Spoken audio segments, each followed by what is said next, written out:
Star Trek Strange New Worlds ended on Friday, and or not Friday, last Thursday, and this season was fantastic. This is a great show. And I was very shocked about that because, like, I'm a huge Star Trek guy, but, like, there hasn't been Star Trek content that's made me excited about Star Trek recently until this year. I enjoyed Picard season one, but it's a very slow burn, and it it didn't do a good job of really making you want to see where the rest of the show was gonna go. When you got to episode five and they're still assembling a crew, you knew things were just not paced well and it was taking too long. And then you had Discovery, which, while a good show, it's screwed with classic lore and characters and designs.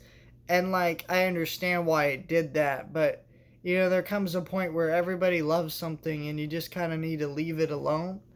I still enjoyed the show, I had a lot of fun with it, but it's more of a depressing show than other Star Trek shows. So while I've given Discovery and Picard good reviews, I was kind of disappointed in those shows a little bit.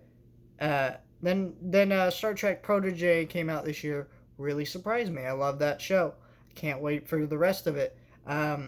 Then we had Picard season 2, which was fantastic, and now Strange New Worlds. Which Strange New Worlds is the best out of all these shows because it's old school Star Trek again, but in a way that is very new and fresh.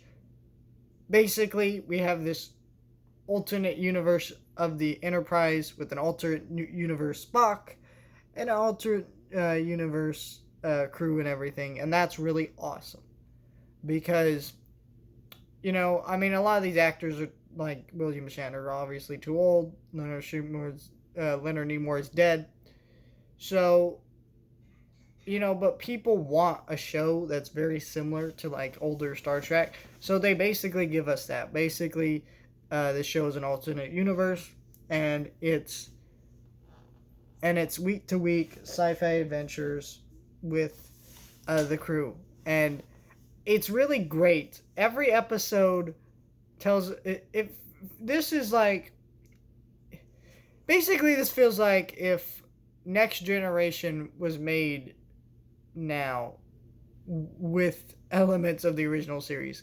What I mean by that is the original series was just week to week sci fi adventures. There wasn't really learning too much about the characters. In fact, when it came to learning about the characters in the Star Trek, in the original Star Trek movies like Kirk and Spock, that really came from the movies.